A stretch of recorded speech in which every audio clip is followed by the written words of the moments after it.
let me quickly go through my presentation and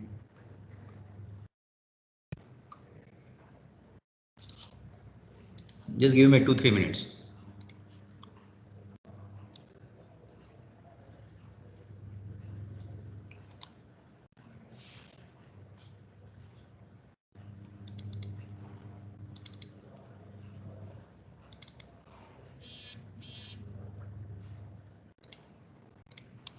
So here I am sharing my presentation with you again.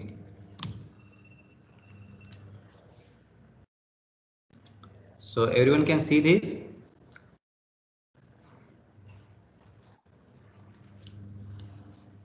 Yes, sir. Yes, sir. Yes, sir. Yes, sir. So I think these are the statement we considered last time, right? Like from mechanical engineering, we consider the statement development of higher order accurate method for simulation of unstructured mesh fluid flow. For ANTC, we had this AI on edge computing device for fault analysis on industrial rotating machine, and for civil optimization of cantilever retailing wall. CSIT, we had blockchain implemented vending machine for regulating subsidized food distribution. And for applied sciences, we have innovative material for treatment of wastewater, right? And we had discussed various aspects, like we discussed on characteristics of research. I elaborated on all these points, that which are the things considered as characteristics. And in terms of all these 4 statements, we discussed these characteristics of research, right? I also highlighted upon how to remember these points, considering the reproduction of these points during examination. So that means whenever you want to write characteristics of research, then you should have a question in your mind that have you thought of these things, right? And then you can highlight on these orange color points, and you can write with respect to this orange color point the characteristics of the research. Okay. Also in terms of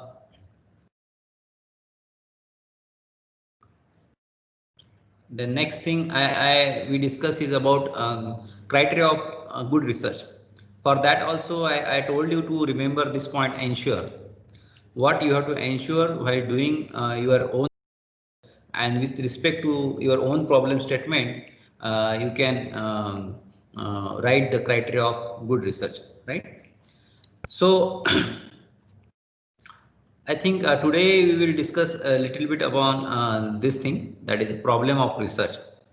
Which are the different problem you face during actual research implementation, right? So so far I hope you remember. Anybody had any query, questions so far whatever we discussed? Okay. So when we talk about the problems in research, this all related to some problem related to the literature available, the resources available, the limitation of the human being, and limitation about the infrastructural facility. Here you can see that you have to you should be really able to differentiate between the science and the research, right? Many times while doing research, we get confused about these things. Now, what is science? You can see the difference here. The science and research has mutual relationship between them. Science is applying and studying the facts of logical and diligent research through experimentation, right? And studying of the activity in the physical or natural world. And research is something, it's application. It's a systematic investigation or studying of scientific material or evidences to establish facts and reach new conclusion about that science, right? So first stage is science, and then next is maybe a research. That only even if you remember, then you will be able to differentiate between science and research. Second problem while doing the research is maybe uncontrollable variables, right? So many times you may not consider these uncontrollable variables, but that suddenly peep up while doing actual experimentation. I think we also discuss about this thing, that the research about quality of good research, in which we talked about these points, right? That it should be systematic, it should be logical, it should be empirical, it should be replicable. So this second point of problem of research, that uncontrollable variable somewhere related with this replicability, right? Let me quote one example here. Suppose you are doing some experimentation in the laboratory and you have considered some atmospheric condition or some condition like that. You are doing that experimentation during daytime.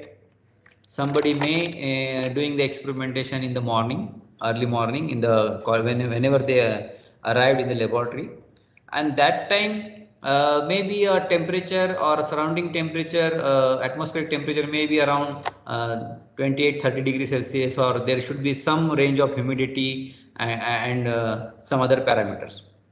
And researchers keep on doing experimentation in daytime only, right? And whatever the observation result he could get, the condition conclusion or results.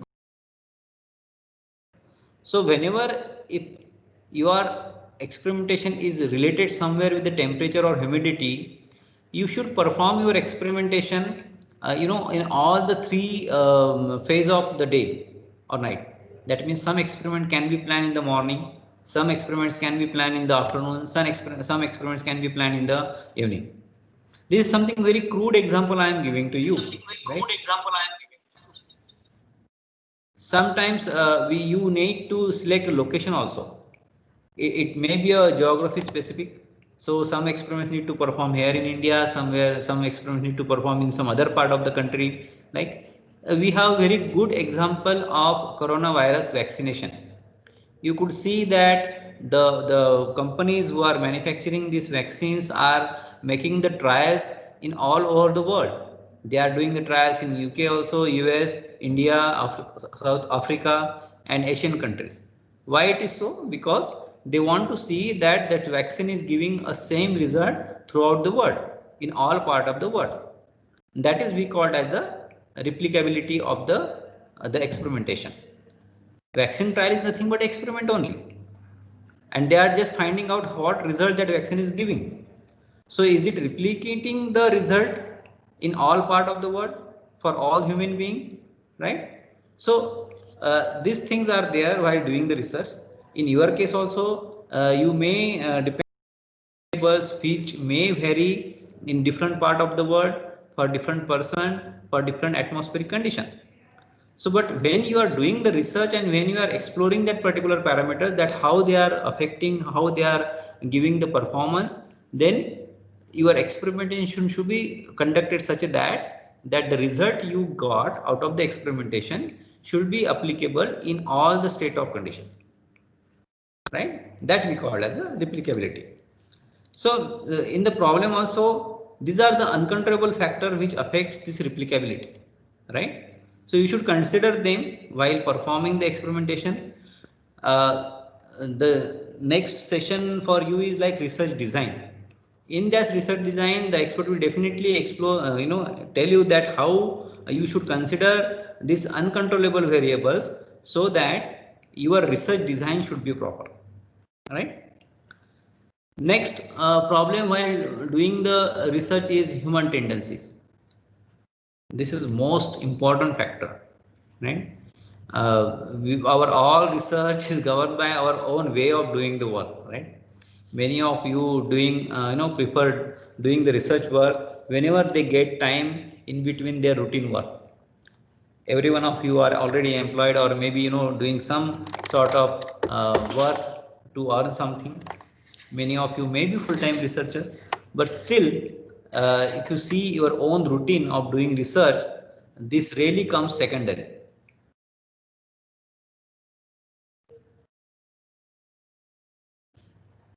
Am I there? I'm alive because my connection was got disturbed in between.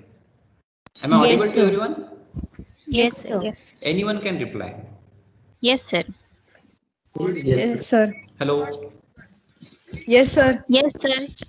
Yes, yes, sir.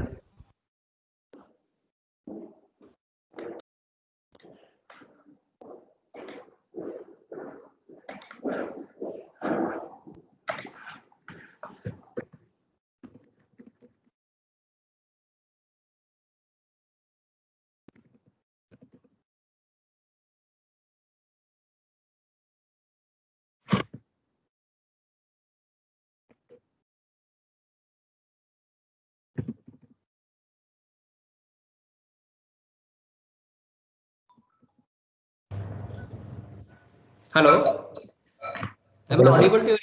My call got dropped in between. So now, am I Sign. audible? Hello, Sign. Hyperbolic sign.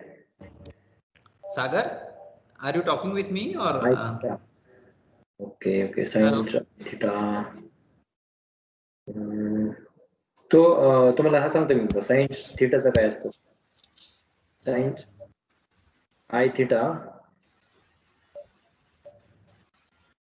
Sagar, divided by if you are at all doing some other work, please log out of the classroom. Am I audible to everyone? Yes. Yes, sir. Yes, sir. Yes, sir. Yes. Yes, sir. Please consider that I am just sharing my research experience with you. I am putting lot of efforts to very few times researchers share their experiences like this. So if at all you are doing some other work, you can log out of the class. I don't mind, but don't just for sake of attending the session you are logging in and not listening, then it's not good, right? So try to attend this session sincerely. This is some these points are very important. You are on the beginning of your research, and if you know this thing, then it will definitely help you to carry out your research properly, right? So I hope you will be with me during this session. So once again I am sharing my screen.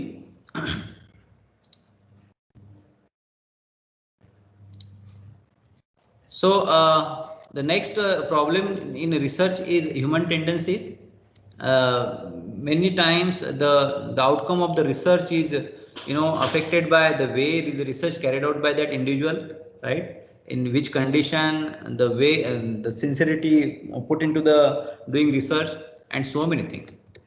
Beginning with the design of the research till the conclusion, all is all these things are affected by the human tendencies.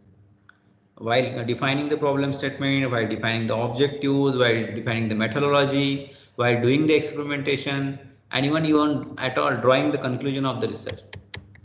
I will tell you many of researchers, even if there is a huge scope of their research that they could achieve 6 to 7 different objective out of their research, but they just restrict to the 2 to 3 objectives. Why? Because they know at the end they have to explain or they have to present during defense that how they achieve all the objective defined in the beginning of the research. So suppose if you have defined 5 different objectives for your research, then you have to explain how that 5 objectives are achieved, right? So this makes them little bit worry that if at all I define more number of objective, then I have to do lot of work, and accordingly I have to present during defense that how I achieved that objective. So many times out of fear only, people even if there is a huge scope of work doing research, they just define 2 or 3 objectives. Even many times guide are of the opinion that why you are doing it, to the extent that you are defining so many objective, just keep it for 2 3 objective, right? We will mention just 2 3 objective, and later on if at all we could do more work, then we can add on to this and saying ki look, though we had a 3 objective only, but we achieved so much things, so we are presenting it, right? So look, technically or considering completing your research work or PhD, it's always good, but I think there is a little harm in doing this, because this really constrain your mind to think in a broader aspect. Unless you have your all objectives clear in front of you, you may not open up in thinking in all direction, all dimensions. So whenever possible, if at all your research work has very broad or larger view of research, then you should define all your objectives properly. But these human tendencies to are really affecting the research work. Even doing experimentation, many times while doing experiment, we may not get the exact reading out of the instruments. Sometimes there are some instrument errors, or sometimes that condition are not fulfilling. Some technical problems coming in, and you may decided to take 30 readings or 40 reading in a day, and you just end up with 10-15 readings at the end of the day. Few people who really don't want to work hard say ki, oh, it's okay, now I understood that how the readings are coming, how the trend of the reading, and they just manipulate the values, and they just complete all the 30 readings with their experimentation. And usually this happen in, unfortunately, in India. I could see that the people who are doing in research in foreign countries, they are very ethical. They are very particular that if they are not done anything, they could not get any reading on the experiment. They do not write it on paper. They said, no, I did not achieve this thing, so why should I write? But mostly it happens at our end, unfortunately, right? And so we end up with the outcome which is not acceptable globally. That our outcome of the research may, time being, yes, this is a trend of that particular activity, but it could not make that impact on the research fraternity that yes, this is the finding of this particular researcher, because somewhere we are little bit, reluctant or maybe neglectant towards the getting the exact reading or performing the experimentation properly, even while writing the conclusion also, right? Many times this particular activity, that drawing the conclusion out of the experimentation, happen maybe at the end of the research work. And it so happened that after completing the experimentation, people get just relaxed, like they said ki, oh no, major of my PhD work is being done now I should keep little bit relaxed. I'm over stressed now, I work for so long time, now just let me be relaxed for 1 or 2 months or 1.5 months. Even guide agrees, okay, now you have done lot of work, now be relaxed, now we will sit one day and we will see whatever the conclusion you drawn, whatever the result you got out of the experimentation, and then we will draw the conclusion. And that's where the problem arises. If at all you give gap in between your experimentation and writing the conclusion out of your experimentation, it really makes difference. Because it happen whatever you think during experimentation, whatever findings you had during experimentation, during course of time you may forget something out of it. And while actual writing conclusion, you may skip something to write on in the conclusion. So this is my own experience, I'm telling you. So whenever possible, whenever you do experimentation, whenever you get some result out of experimentation, try to write down each and everything on the paper. Just have a habit of writing the notes of your experimentation on your whatever diary or notepad you are preparing for your experimentation.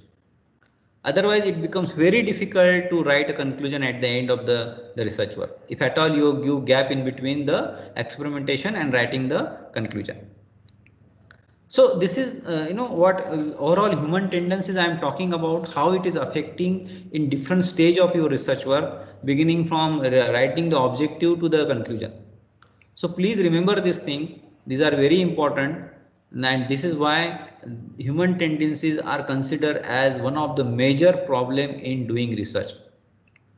I know all of you are grown up, you have done your masters, so you had come across this type of things during your master's research also.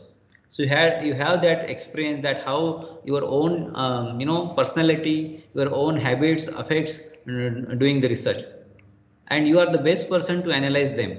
You know where you went wrong, you know your capabilities, you could have done much more efficiently during masters, but at what point, at what task you shown little bit negligence and it went all wrong. So try to overcome that habits doing this PhD program now. That will really makes a difference, and you will definitely come up with the good outcome of your PhD research. Okay. Next is time and money. I know this is very everyone is aware about this, and most of you are doing full-time PhD, so most of you must be facing this problem, that is time and money also, right? So that's what I was mentioning in my first session, that I told you that which are the avenues of getting funding out of SIU. And so kindly keep that if at all you want to overcome this problem, money for research, then you should begin with applying for any of the funding, either outside SIU for with the different funding agency, or within SIU. Next is lack of computerization.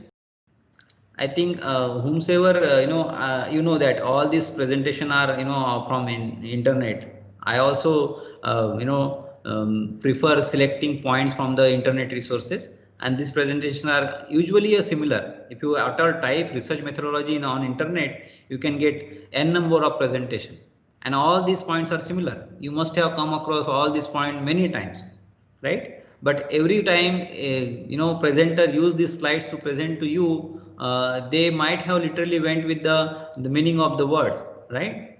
But here I am trying to explain, share my experiences with you along with what you experienced during your master's program, right? So that's really making a difference in understanding all these points this time, right? So this computerization might have written during the time when there was a less computing facility available, but still it is a little bit true, because many of you, especially those who are working in CS and IT, if at all you are trying to work in the blockchain technology or AI ML, then you have a specific requirement of GPUs, right? So many times fortunately Symbiosis have 3 to 4 GPUs available with us with high computing facility, right, configuration. So but in other institutions wherein this type of facility is not available, we can consider that computerization is one of the problem doing research, right? Here word computerization not literally means the desktop you are using day-to-day basis, right? But high computing facility is required to process your results during after experimentation, right? Not only CS, but in case of mechanical also, when we think about this simulation, whatever the problem statement we defined, right? For that purpose also high computing facilities required, right? And you are fortunate that Symbiosis is having this high computing facilities available, so you can definitely take help of this. So for you people, at least this problem may not exist while doing your research. Lack of scientific training in methodology of research, right? There are also again many aspects related to this particular point, with the word literally mentioned here, the methodology of the research, right? Everybody is aware that there is a subject called research methodology. From your BTech program to master's program till today, you might have come across this particular subject and topic maybe 10 times, 10, 20 times, right? Every time, even induction program and training program, you might have attended so many FDPs, considering that yes, I have attended the research methodology workshop and so many things. But I don't know how many of you literally, using the methodology while doing your own research. That really makes a difference, right? So but this time I urge you to literally go by the sense of research methodology and try to implement each and every aspect which you are going to understand during this induction program to your research work. Each expert will be explaining you each stage of research in detail, how to go about doing literature review, how to go about designing your own research, how to go about writing your thesis, right? How to publish the publication, and so many things. So this time try to focus a little bit on these aspects. Whenever experts are explaining you all these things, try to note it down and try to implement for this PhD work. This is very important. So this is the time now that you need to implement whatever you understood about the research methodology. In our I hope you know how many credits you have to finish, right? Can anybody answer me now? that how many subject you have to finish in the induction or in coursework? There are three major three subjects. Courses you have to complete. Each Yes. is having how many credit? It's having like three. The coursework is scheduled for 3 weeks, right? How many subjects you are going to study during these 3 weeks? They are broadly such One is the methodology. research method. Yeah, one is the research methodology, right? There is, Another is quantitative techniques, right. then ethics. Ethics, right. So these three major subjects you have to finish during your coursework.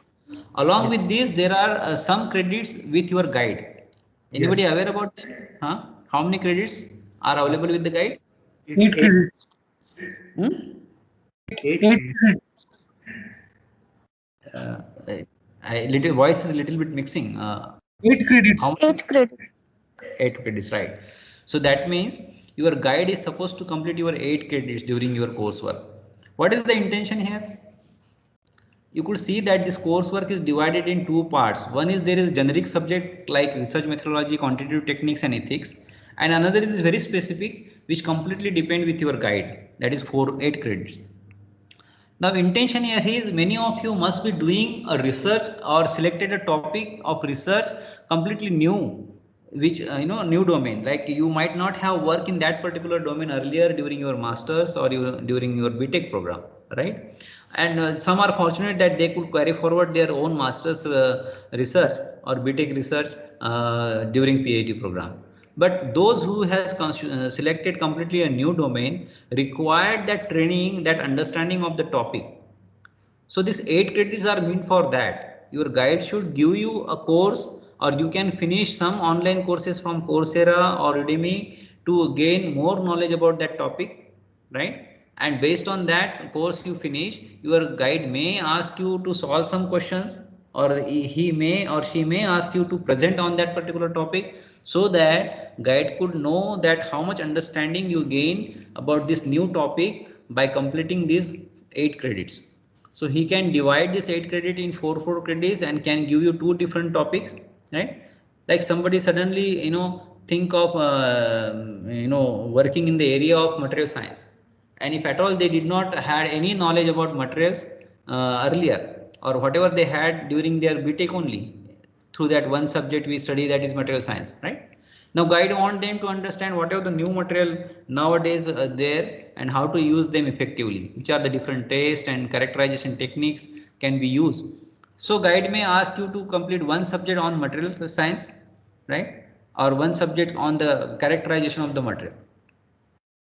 So this is the intention, and you must follow these things, right? This facility provided by SIU during coursework to have this 8 credits with guides will definitely help you to gain more scientific knowledge about your topic. Even if you decide wish to get some training, you can definitely join some organization, spend some time there. Your guide can help you to get connect with that training organization. Go there, complete your training for 1 week or 2 week, and then gain additional knowledge about your topic, right? So this is the another problem which usually occurs during doing research, but here we can even address that problem with the help of this 8 credits provided during the coursework, right? So kindly keep in your mind that unless you are confirmed that yes, you got enough knowledge, enough understanding that how to carry out research in the domain you selected, you should not go ahead, right? Either you read, either you finish your courses online, or you attend, gain some training, then only get started with the research, right? Even if you are about to decide your objectives or research design, before that make it sure that you have enough understanding of that particular topic, otherwise don't go, right? Otherwise when it comes that you are in the halfway of your research, you will come across many things which you not read earlier, and you will find that oh, it's now you have lapsed enough time and you should have read it before. So don't do that. Gain good enough knowledge before you actually start on your research work. Next is insufficient interaction between university, research department and business establishment. I again in the last session mentioned you that we have 4 different research centers available in SIT. I hope you are aware about them.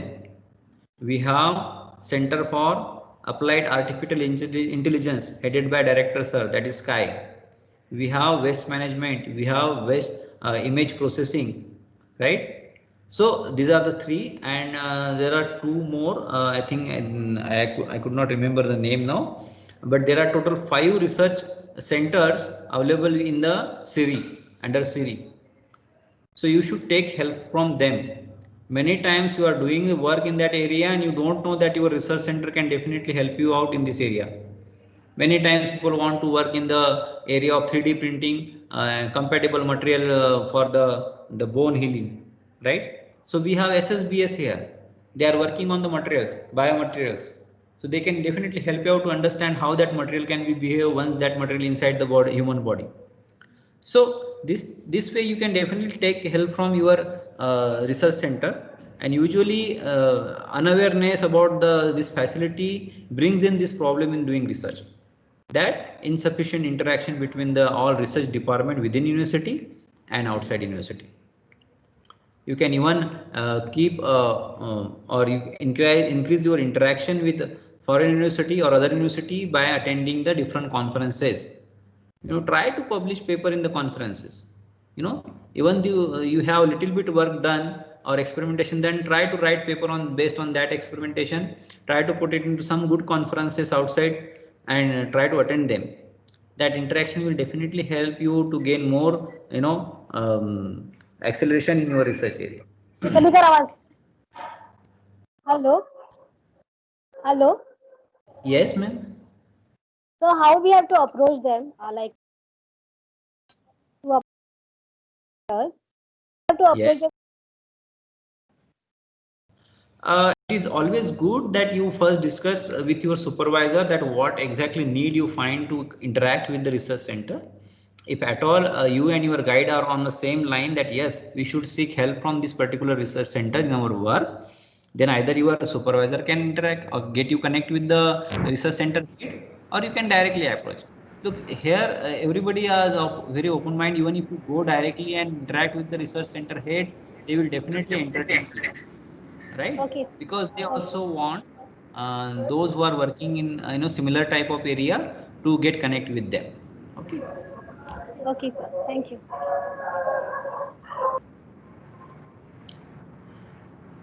Next is the lack of confidence on part of business unit to give information. This particular problem in research completely based on the whenever you trying to catch or fetch information from outside organization, right? Suppose if you are doing the research in vibration analysis, right, and you want to collect data, live data from various industries. So in Pune there are many industries which are available, which already has got machine tools, different type of machine tools, and some of them already has got sensor mounted on their machine, and they are collecting the data of vibration at their end. They must be in huge databases which denote that how vibration of the machine vary during various course of his implementation and working. And if at all anybody approach this industry saying ki, look, I am doing research in this area and I want that vibrational data to analyze. So many times that industry may not have believe in you, right? Or you may not able to convince them that how your research will help them only to get more funding.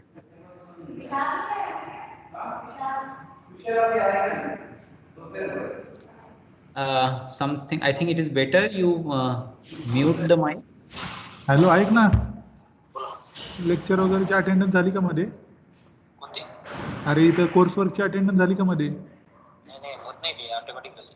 नाही. Prashant, please mute your mic.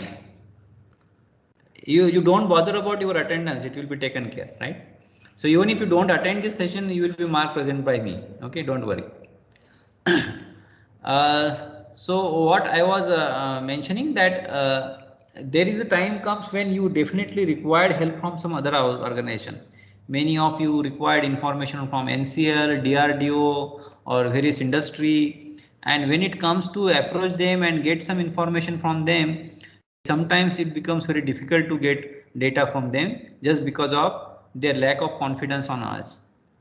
So best method is that prepare a very good presentation, explain them a concept behind your research, right? Give them a confidence that whatever your findings will definitely help them later on, right? Then only they will help you, right? So many times this is one of the problem doing research. Lack of code of conduct, right? Many times it happens that those who are working in now suppose somebody want to work in the area of electric vehicle, so there is no norms made for this electric vehicle so far.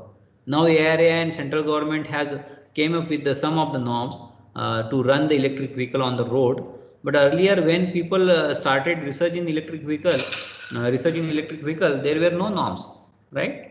So even now also whatever the norms are there, we are not confident that with that norms we will be successfully able to move the vehicles, electric vehicles on road or not, right?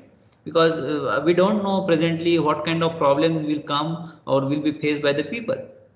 Somebody may claim that their battery will last for 2 years, and suddenly after purchasing a car, the battery will go down within 6 months.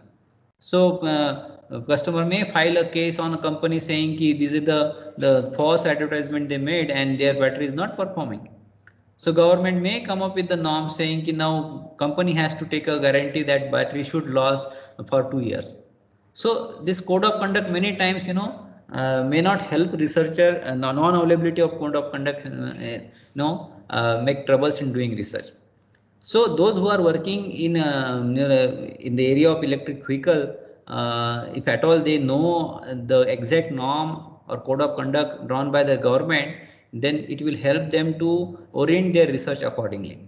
But if at all there is no code of conduct, then their research may go haywire and they may end up with something which may not successfully launch in the market. Next is difficulty of adequate and timely secretarial assistance.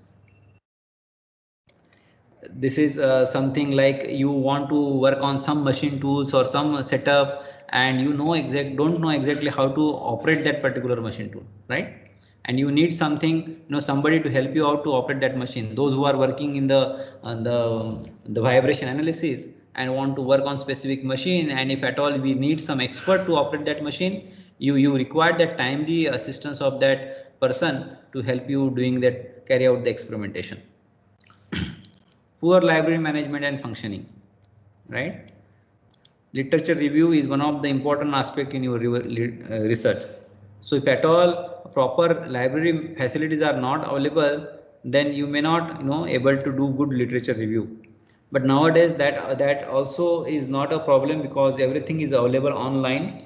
But even using them efficiently is maybe considered as another problem in research, right? Rather than just a poor library management, rather I will say that efficient utilization of online resources of library could be considered as one of the research problem. Many people don't know how effectively use the online resources to get good literature review, right? There is a specific technique. The expert who are talking on this literature review aspect will definitely explain you how to go about doing your literature review. Difficult of timely availability of published data. You must have experienced this, like you are publishing some paper and you submit it to some journal or in a conference, and sometimes when you are trying to prepare your own presentation for the publication, and when you search to the various journal sites, you can see that the same type of work is already being done, right? And that time, but that was not available when you did your literature review, because many times journals may not publish the papers on time. It takes 3 to 4 months time to come that particular publication online. So that really makes a difference, that this 3 to 4 months time somebody may work upon the same topic and come up with the same finding. So this is one of the research problem the researchers are facing. Ignorance. This usually again can be correlate with the human tendencies, right? This is one of the characteristics of human tendencies, that is ignorance, and that really affects the research. And lastly, that the research for the sake of research limited practical utility, though they may use high sounding business jargon, right? So many times we come up with a very fancy and fantastic problem statement, but actual research done, the outcome of that research is very minimalistic, right? So don't go for that. So these are the various problems we face while doing research. So kindly remember them and try to overcome them beforehand. Try to at least keep them in mind, so that when you reach to that particular stage of doing research, you are already aware about that particular problem, and you might have made a provision to overcome that particular problem with the help of your guide. Hello, sir. Yes. Yeah, Ashwini here. You just talk about the lack of code of conduct. Okay. Yeah. And Yes. you are giving some example of like EV.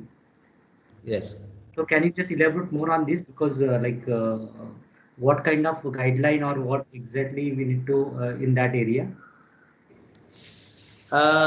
First thing, so I have just quoted that example, that electric vehicle. Okay, Yeah. that as this being the very new area wherein we require to establish a code of conduct, right?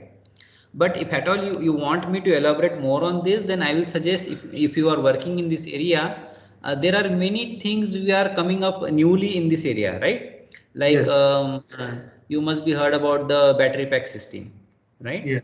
Or you must be heard about the BMS, that actually controlling the electric vehicle, right? Yes. There are a system which are now established how to increase the efficiency of the battery, because driver tendency of running a car are different.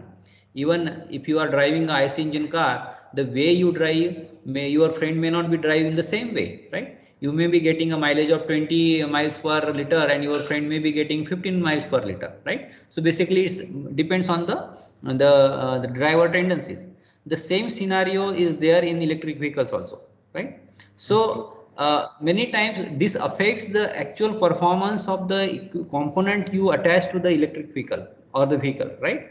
So in case of IC engine, there is hardly any claims, but if you see in electric vehicle, as I rightly quoted, that if some company gives you battery guarantee of 1 year, suppose, and if it get maybe damage or could not perform for 1 year, then definitely customer will claim to the companies, isn't Okay. it? Yeah. And if in that case government do not have any code of conduct, right, then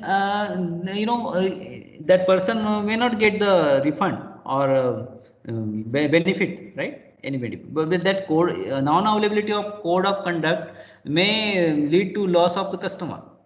Now suppose you are working in the area of battery life, you are developing a BMS, battery management system, right, to tackle the issue of lasting the battery for the long duration, right? Yeah. You are working on that system, you are developing that model of battery management system, but you are not aware that there is a norm from the government that battery should last long for at least 1 year, right? Whomsoever manufacturing the company, whomsoever manufacturing the battery, if at all government has got norm that your battery should give a service up to 1 year.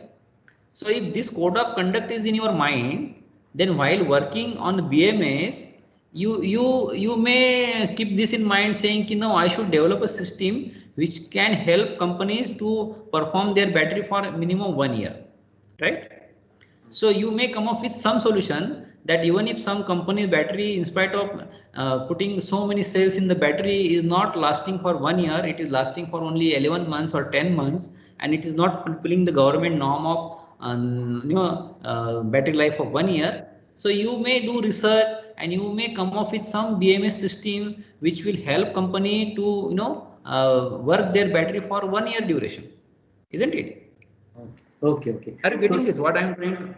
Exactly. So So this way, the code of conduct can help you in driving your research or orienting your research in that direction, right?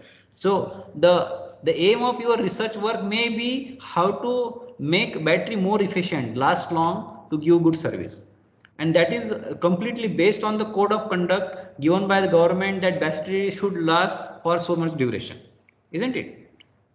So this is just example I am quoting here about battery life and how your research can be oriented towards any of the code of conduct.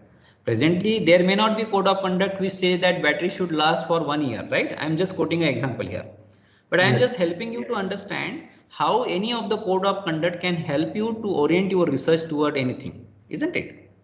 Okay. Are you getting this? Yes, thank you. Thank you. Yeah. It's a regulatory norm from government. Regulatory. And presently we are discussing how these regulatory norms can make you orient your research in that particular direction, isn't it?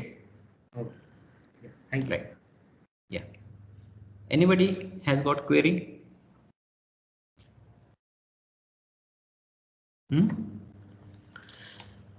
Right. So these are all the problems in research we discussed so far. Then there are different research type. Already we have briefed upon some of the research type earlier also, but there are again few research type that there is a descriptive research. The definitions are given here. Descriptive research is the fact-finding investigation which aim at describing the characteristics of individual, situation, or a group, describing the state of affairs as it exists at present, right? I just put one, and then there is an analytical research is primarily concerned with testing hypothesis and specifying and interpreting relationship. One photograph here, right? How can we forgot the coronavirus in our this coursework, right? There should be presence of it. So I just put this figure to make you understand the types of these two research: descriptive research and analytical research. So just by reading the definition and remembering this coronavirus, you can definitely distinguish between the descriptive research and analytical research, right? The definition are itself are explanatory, so you can easily correlate with this. Then applied and fundamental research. So again, to understand difference between fundamental research and applied research, one small can make you understand, can make you remember this difference between applied and fundamental research, right? Fundamental research is something like how steam energy can be used, or steam energy can help someone to do some work. An application is in terms of the steam, right? So you can read this definition. Only difficulty or challenge to you is to remember exact wording of this definition and reproducing this definition during examination. But at this stage we may not expect you to write exact wording of this definition. Even if you able to explain what do you mean by fundamental research or applied research, that will be good enough. I'm just quickly going through these so that as a part of this presentation or topic, you should be able to remember them. Then there is a quantitative research and qualitative research, right? Conceptual research and empirical research, right? So this presentation will be available to you, and I am not going into explaining all these things here because they're self-explanatory, and even these photographs will be helping you to understand them here.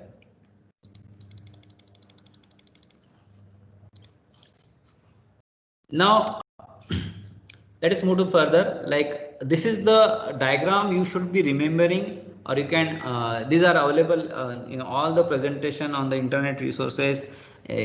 Each presentation of research methodology you will download, you will find the same diagram, right? It's all about its understanding. So I want you people to minutely look toward each of this block mentioned here, and you can take a printout of this particular block diagram, and if you at all you are having some study space in the library or laboratory or at home, you can put this particular figure on the wall, and which will always make you remember that at which stage you are in your research, and you can keep on ticking that particular stage once you're done with that, right? So it's overall flow chart of the research process, and which says that it's a defining of research problem, right? and that exercise we did little bit in the last session. Then there is a literature review, the review of concept and theories, review of previous research finding. So the scholar or the professor who are going to conduct the session on literature review will definitely explain you on this.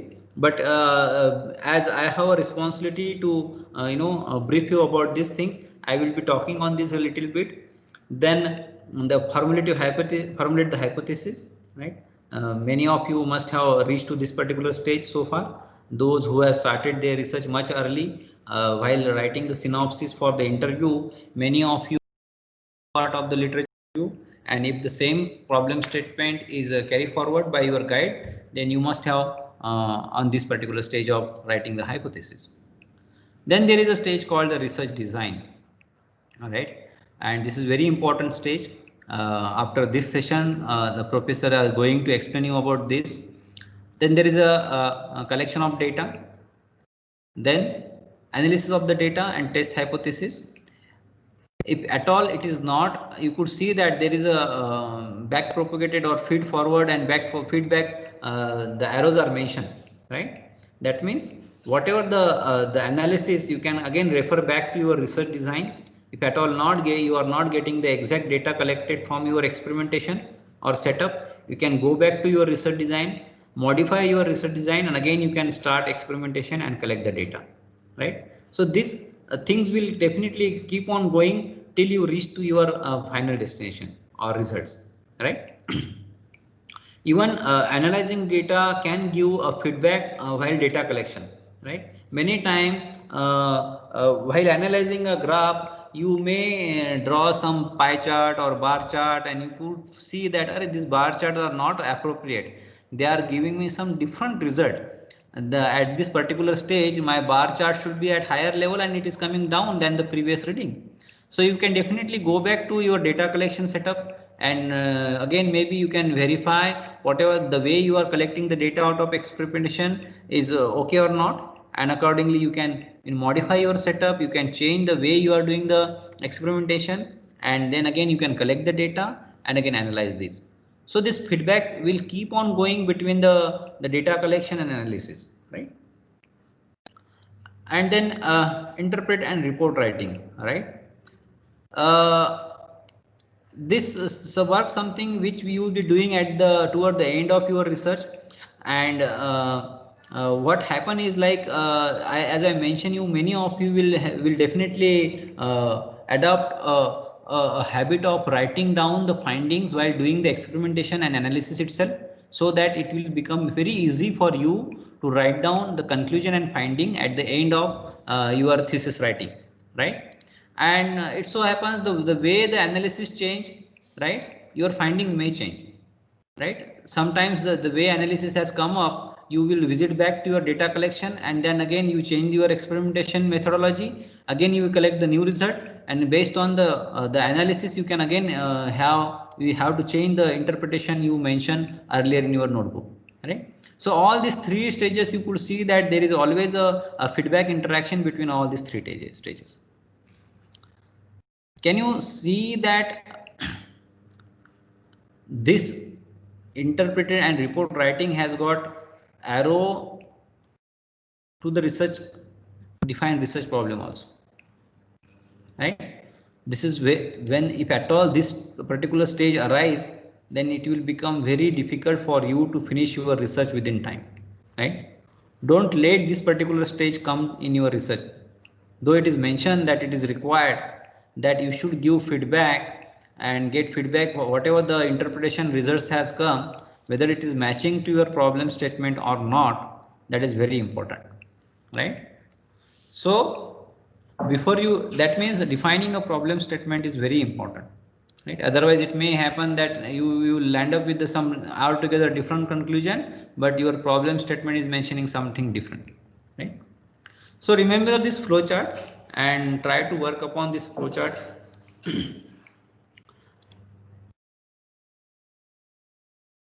Actually, I wanted to have an example. I have one problem statement here, or area wherein I wanted you to define a research problem for this particular area. So we can go ahead with this particular exercise or remaining points or whatever this flow chart can be explained with the help of this particular thing. So now I want you to be a participative in this area, and let us begin. Like I am a research scholar, and I want to design something to like design a robot to rescue people in disaster condition, right? Now tell me, if I want you people to participate in brainstorming how to go about doing this research, how you will help me? What is the first thing we should consider before defining the exact research problem or research statement for this particular area? So I want you to contribute and discuss with me that which are the things we should consider for this. Hello. First of all, we should go for reviewing the available problems and available solutions related Right. with this topic, and thereafter we may find the gaps in the available solutions and try to discover something new for our problem set. Exactly. You technically you are very perfect, because you know we have attended so far so many research methodology session. But Sahil, Yes, sir. literally very first thing what you should even if you decided to review a literature also for this, right? What type Yes. of literature you will review for this particular area? First of all, we need to identify the domain. Herein, we will go for AI, artificial intelligence, and some kind of integration of it with the mechanical bots. So that area identification, and thereafter, we will try to narrow down our searching interest. Okay. You are a little bit going toward implementation, Sahil. Before that, anybody has got any view on this? Hello, sir. Yes. First of all, we must consider like in what kind of disaster we are considering. Is it a Exactly. fire or is it a floody? Because based on the type of disaster, the strategies will Right, change. right. Very right, very right. I agree to this. Sahil, what Rucha is saying, like first we should understand in which disaster condition we want to implement the robot, right? So our literature review must have key which type of disaster conditions are there. So if at all we think about this, there are three major conditions arise. One is flood area, one is a fire, then maybe a earthquake, right? Anything else? Coronavirus. Coronavirus can be right. We can even think about designing robot. As basically, I am working on a robot which will help. Cyclone. Cyclone. Okay. Some Pardon? building, devastating of buildings, falling of buildings. Okay. But this will be controlled one, right? People will be already aware about that, and they may be, beforehand taken away from the site, isn't it? Yes, Sudden yes, fire. sir. Fire. I am saying fire, flood, earthquake, cyclone, even corona. Sir, hello, sir. Sir, Yes, ma'am. accident due to chemical spillages. Right. Even normal accident also. Yeah.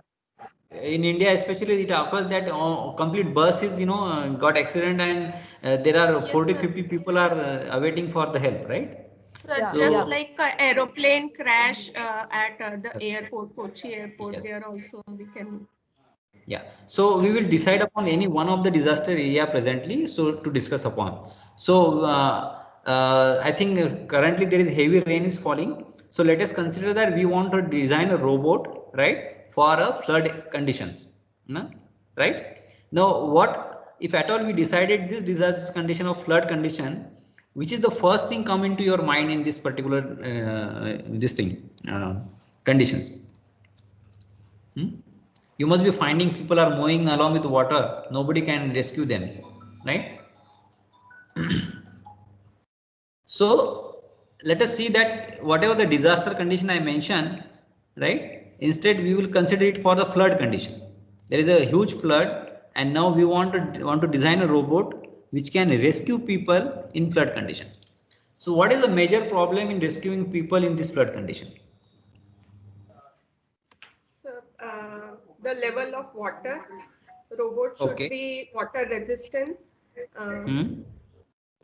Means machinery should be proof to the water or moisture. Hmm. Then it should be sturdy so that it can move in the muddy area. Right. What is the very first thing in flood condition that you want to identify before you actually start rescuing the people? Range of operation. So range of operation means Okay, range of we operation, should right? operate that robots from large distance. Right. But when I am talking about people, right, which is the very Yeah. first thing come in your mind before you start rescuing people? Number of people at a particular place. Okay. How do you Number of identify load. that particular stage? Number of load that robot can carry. Right. Right. Yes. Population So of the area. you are the head of the disaster management team for flood area, and you come to know that in Mulshi Taluka there is a huge flood, and now you want to rescue people from this area. What is the first thing you want to understand? Announcement about how we are going to rescue them. That means Geology of the area. Done. No, but you are in charge. Access path. Right. So even express path is also underwater. Now you are the head of the disaster management team, and government asked you to rescue the people, which is the very first thing you want to understand. Map of the area. Map is with you only. Map is with you because it is being announced that Mulshi Taluka is under flood. Communication. Mode of transportation, sir. Mode of transportation will be only one in flood area, right? The location from where we have to pick the peoples and location where we have to rescue them. Right. So you need to first understand where are the people trapped, right? There are maybe several locations in Mulshi Taluka, or if you at all move with the help of drone or helicopter, you could see just water, and you could see a small bushes or big tree which only top is seen to you, or the top of the houses can be seen to you, but there are possibility that people are entrapped there. So first thing you need to know that which is the exact location where is you need to provide immediate help. You need to move your transportation to pick up people from that particular site. Now, how do you identify that particular site? By identifying the thermal imagination, the temperature which how human body have. Okay, how you will move? How you will get that temperature? By which mode? By implementing the sensors in a drone, which we are going to travel from that flooded area. Right. The very first thing you need to think about the drone, right? Isn't it? Yes, sir. Yeah. So suppose we are a researcher, and now you come to know that there is a huge scope of working in this area. Now we need to focus on something. No, I am just diverting you, taking you toward a smaller aspect of this particular area of bigger research. That first understanding from where to pick up the people, and now we have come to the stage that we need a drone which could identify a people entrapped in the flood area, right? Now let us first will help us to know pick up people. Now, if you think about this particular drone, how this drone should be equipped with?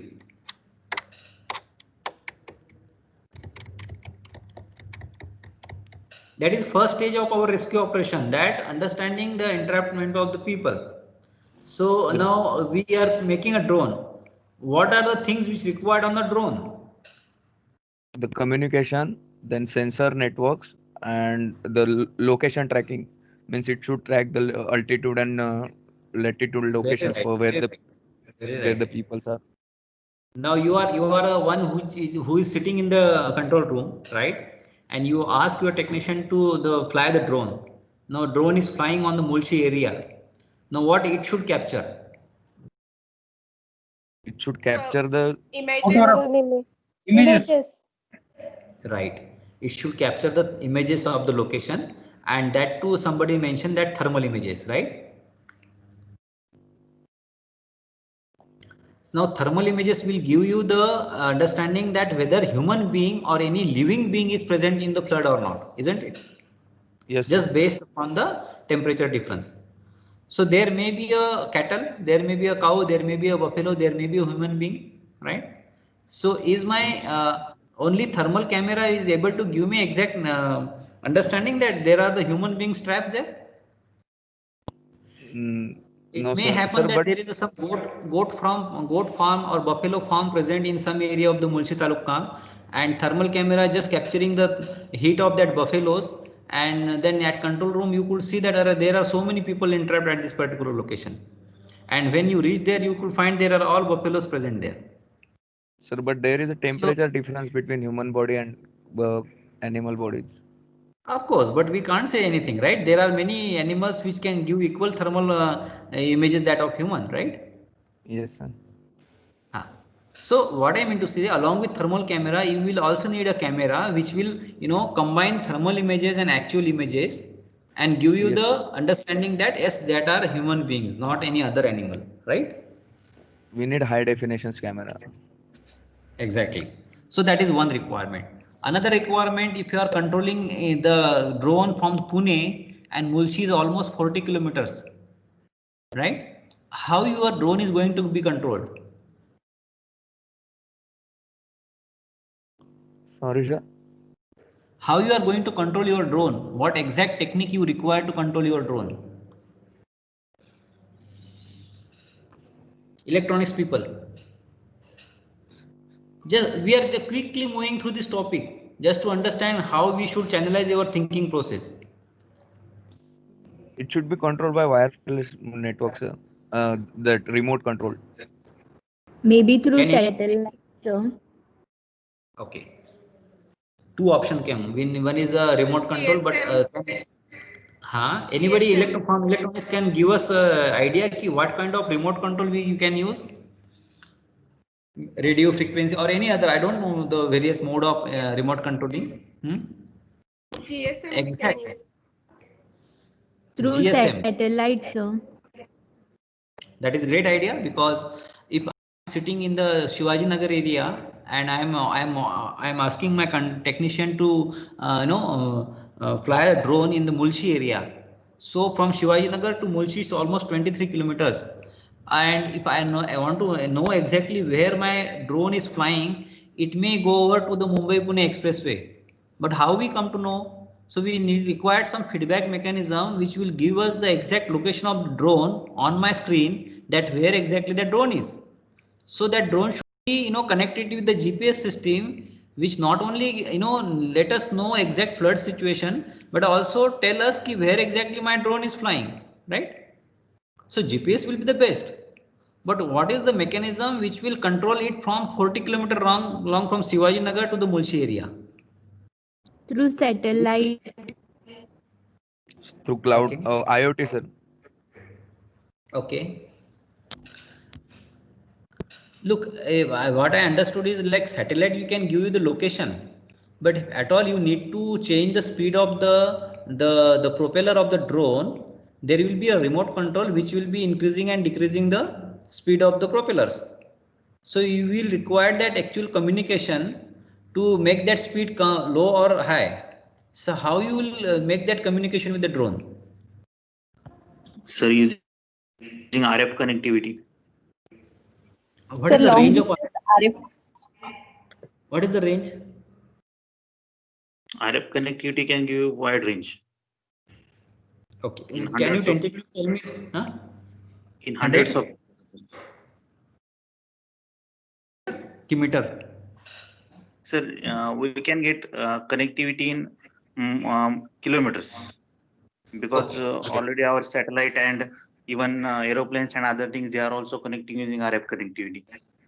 Great. So we will be using the RF connectivity, which will be giving signals to the drone to decide what propeller speed it should adopt, right? Yes, sir. Right. Even a direction that drone should exactly fly over the flood area, we will be connecting it with the GPS system. Yes, sir. Right. That will give me the idea, and there will be two cameras, high resolution camera and thermal images camera equipped on the drone, which will capture the images, send images to the controlling station, right? And let us know where exactly the people are trapped, right? So this drone can be considered as one of the robot. When I am saying in my statement, the design a robot to rescue people in disaster management. So this drone is also a robot. Anybody has any differ on this? Or do we have a mindset that when we say robot, it must be something which is walking on the on the ground Drone like a is a human robot. being? Huh? No, drone is Drone also a is robot. it is also Right. a robot. So that means when I first mentioned this problem statement, everybody must thought of something which will go to the human being, pick up that particular human being in hand and bring it to the some safer condition, isn't it? So this is how we differ. If at all we have something prejudice in our mind, right? We came across something which is we are seeing from long time, like 5-10 years back, isn't it? So this is one of the research problem we face, right? So anyway, that we will discuss more on that again. Now we are now decided to design a drone which will catch images and let a control room know that where are the exact people are trapped, and let us know how that there is a need of rescuing people in this particular flood condition. That is a task, right? Now, based on this, do you think what kind of literature you should be reviewing, right? Suppose some of you must know are knowing about the RF technology to control the drone, but some of you don't know.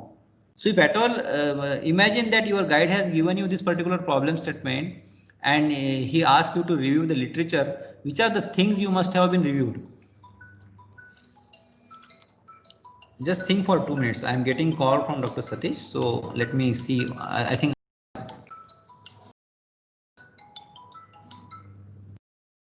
Hello. हाँ, एक 5 minute में खत्म करते हैं. Right. So I want all of you to brainstorm on this particular research topic. Okay. And we will discuss. No need to go into depth of this on generally we will discuss how to go about doing literature review of this, how to go about designing the research about this particular problem, and with that we will try to understand different topic of this research methodology. We almost did the research problem, right? So think on if at all you want to do a literature review of this particular problem statement, which are the things you will be reviewing? Which are the papers area you will be reviewing to do the literature review, right? So we will discuss on this. Today I got late by almost 45 minutes. So Dr. Satish has given me additional 1 hour session. Maybe next week sometimes. That time we will definitely discuss on this topic. I will explain you how to go about doing literature review of this particular topic, how to design research of this particular topic, how to go about doing experimentation, right? How to draw a conclusion, help you to guide someone that how to rescue people in floody condition, right? So that we will discuss in brief only, sentence by or whatever the suggestion come from you, that only we will be elaborating and finalizing our overall research, right? So I think Dr. Anup Kumar is waiting for the next class. Dr. Anup, are you there?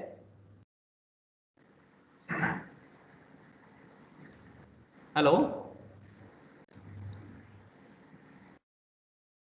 Dr. Anup.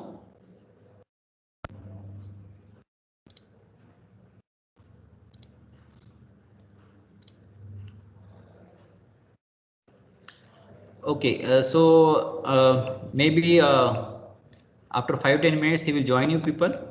So I hope today I am able to help you understanding which are the different problem faced during the research, and I hope you will keep them remembering while doing your research, right? And we will definitely explore more on the research flow chart I have just shown you on the slide, and we will try to understand each stage of research by discussing on the problem statement just now we defined, right?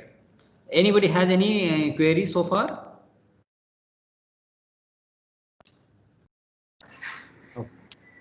Fine. So I will request Anup sir to. Ashwin, you want to say something? No, no. Thank you, sir. Thanks a lot. Okay. Okay. So I will ask Anup sir to join you. Maybe you will prefer joining after 10 minutes? Or it's okay even if they join immediately. Anup sir is there. Anup sir? Yeah, I have joined, sir, just now. Okay. So please take a call on, rejoining, or you could, get started immediately. So thank you everyone for attending the session. Okay. See you next week. So I'm Thank you, leaving the sir. meeting.